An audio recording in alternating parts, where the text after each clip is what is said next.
Have you been feeling unhappy lately? Have you felt like you don't have any direction in your life? Have you felt like you are stuck where you're at? How about that feeling of having all of these challenges that you just cannot seem to overcome?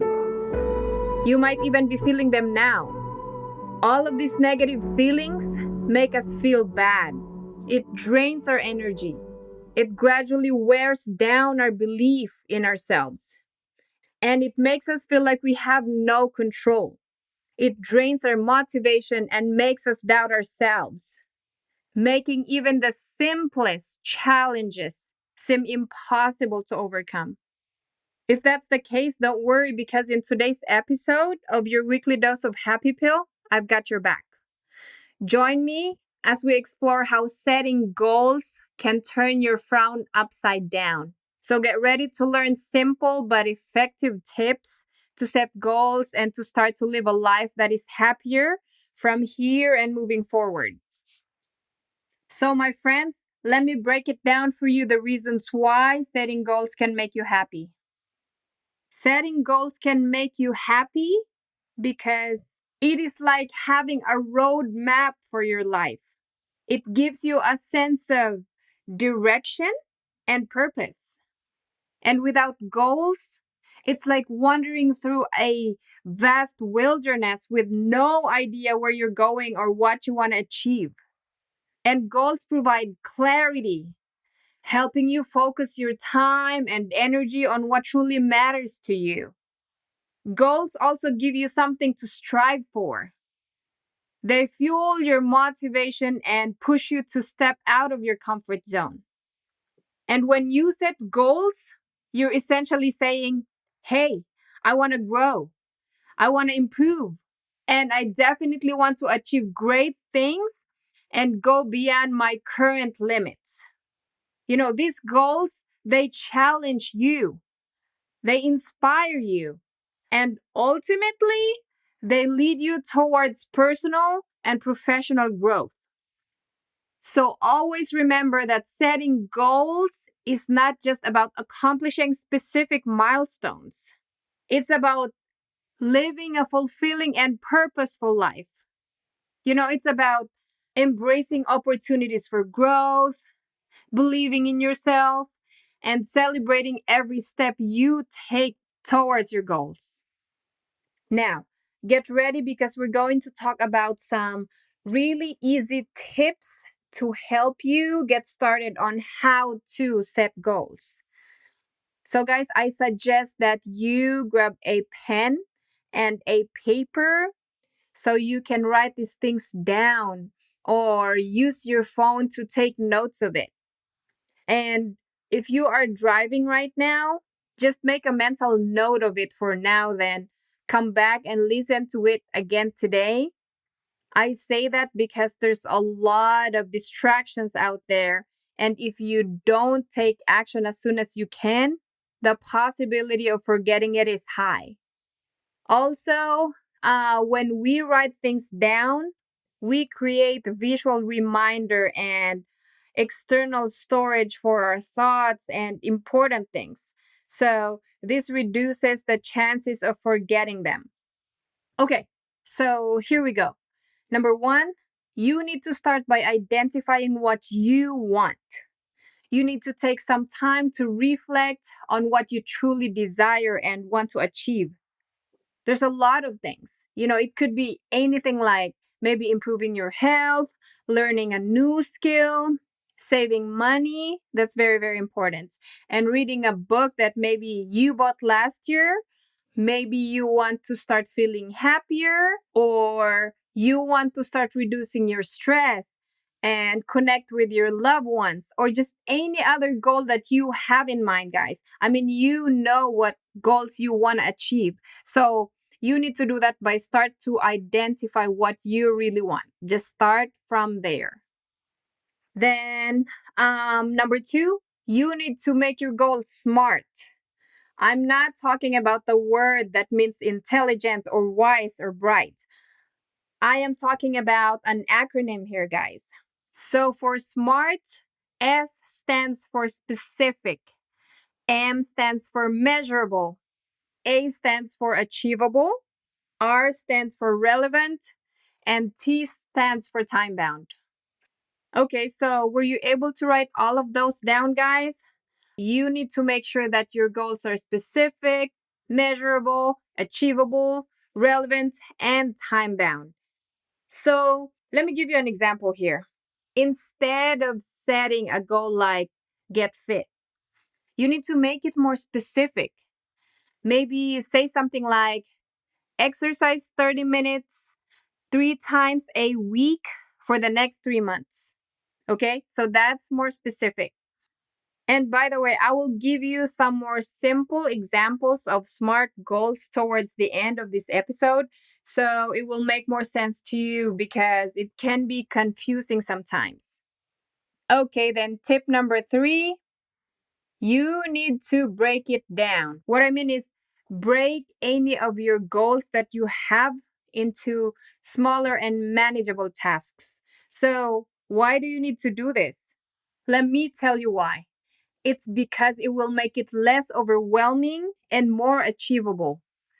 And on top of that, you also need to create a step by step plan to guide you along the way. Okay. Like for the example that I just mentioned, where you want to exercise for 30 minutes 3 times a week for the next 3 months, maybe your step by step plan can be something like this. Week 1, on the first day, you exercise for 30 minutes. Second day, take a rest. Third day, you exercise for another 30 minutes. And then fourth day, that's your resting day. And then fifth day, you exercise again for 30 minutes. So then you have completed the 30 minutes for 3 times that week, right? So then on the 6th and 7th day, you can take a rest on those days too. Then on week 2, all you need to do is just repeat the same pattern as week 1 with the exercise days and the rest days. And then just continue this pattern for the next 3 months, and you can adjust the days as necessary to fit your schedule. All right, then let's proceed to tip number 4. Tip number 4 is setting deadlines. So I know that this part is the least favorite of a lot of people, and that's me included, but it's very, very important. So what you need to do here is you need to give yourself realistic deadlines for each task or milestones. Because having deadlines, this creates a sense of urgency and it helps to keep you motivated and more focused. And also, when we set deadlines, this means that you give yourself specific dates or times to complete those tasks in your goals. Just like when we have due dates for school projects or homework assignments, deadlines make us not have a choice. And we have to be on top of things because we know that we have to finish things by a certain time. So it's really important to prioritize our task by deciding which ones are more important.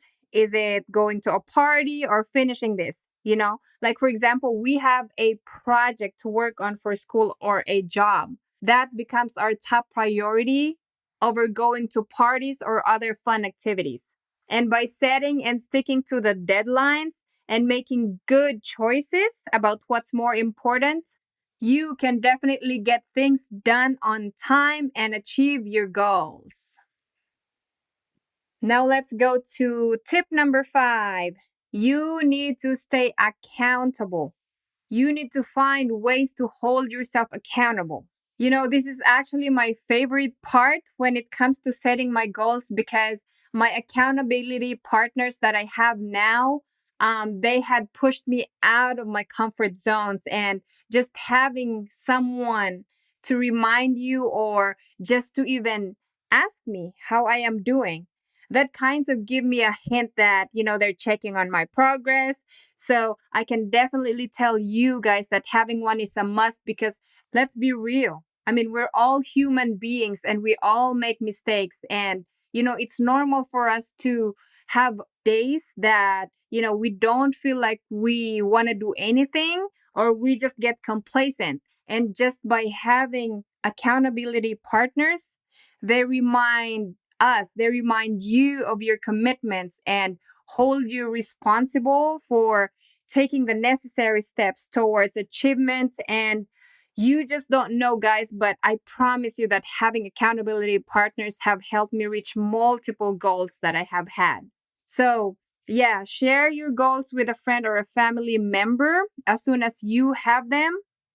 Or you can also join a support group or just any other group with whatever interests you.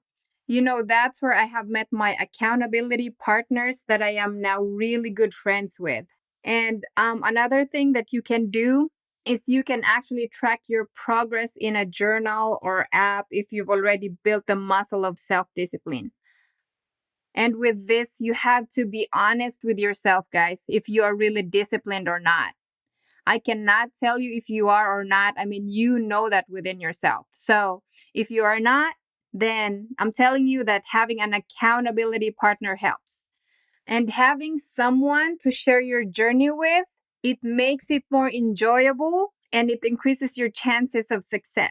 One very important thing, though, that I want you to remember when you are picking an accountability partner, you need to make sure that you pick the one who wants similar things as you. Of course, pick someone that is trustworthy and can understand your goals and your challenges. You also need to make sure that they should be dedicated and they're good at communicating, and that they are available whenever you need them, or they are the people that if they're not available, they communicate that to you, and that's very important. So remember those things.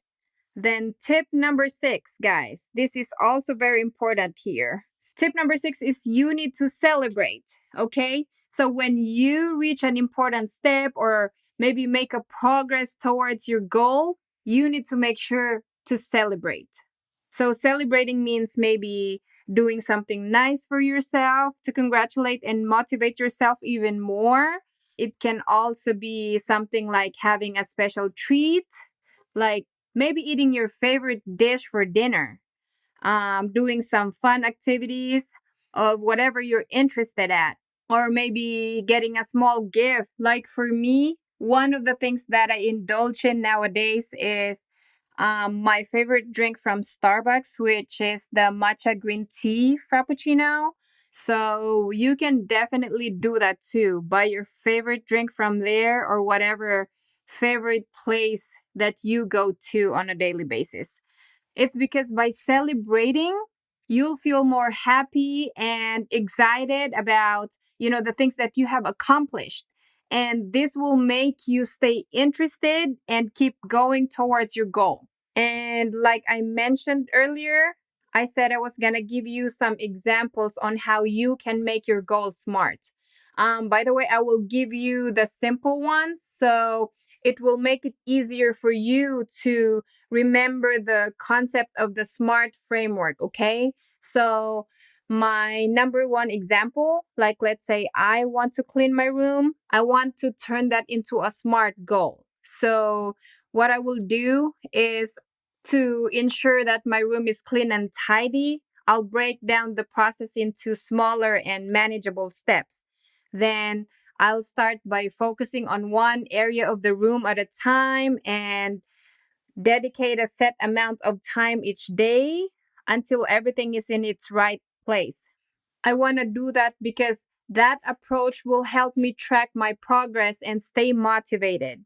And the reason why I want to do it is because cleaning my room will not only enhance its appearance, but also it creates a more comfortable space for me to relax and study and be more productive. So then I will set a deadline for myself, targeting to complete the task within the next 3 days. I say 3 days because when we have a deadline, like I have mentioned earlier, it gives us a sense of urgency. Okay, so now let's break that down even further. So for the SMART, like I said, S will be for specific. So on the specific part of the framework, I can say this. I will clean and tidy up my entire room, making sure that everything is neat and put it in its right place. Then for letter M, which is measurable, I will say this. I will measure my progress by cleaning one section of the room at a time, tracking my accomplishments and marking off completed tasks. Then for the achievable part, I will say this. I will break down the cleaning process into smaller steps, like working on one area of the room at a time and spend a set amount of time each day until my room is clean. Then on the R part, why is this relevant for me? I will say by cleaning my room, it will be a more pleasant and comfortable place for me to relax in, to study, and be more productive. And then the last part, which is T, which stands for time bound, I will say something like, I will finish cleaning my room within the next 3 days by dedicating a little time each day to complete the tasks. Okay? So that's how you set your goal to be smart. So instead of me saying just cleaning my room as my goal, I utilize the SMART framework instead because by doing this, I will increase my chances of success. And the SMART frameworks provides a structured method for me to stay more motivated and accountable throughout the goal setting process. And I promise you guys, I have used this multiple times and it definitely works. So, all right, beautiful people, as we finish up, remember that setting goals means taking small steps towards a bigger goal. And by following these easy steps that I just talked about, you'll slowly make progress and achieve amazing things. So, embrace the process, stay focused, and soon enough, trust me, you will be experiencing moments of happiness and fulfillment in your life as you work towards achieving your goals. And just remember that your goals are totally reachable. And with determination, you can make them happen. So I need you to go out there and shine on your journey to a happy and awesome life. And please, please, please help me make this world a happier place by sharing this podcast to your social media accounts so we can reach other people that are going through the stage of unhappiness. You can definitely tag me on Instagram and Facebook. My accounts are linked below the show notes of this episode. God bless you in all that you do. Till next Monday.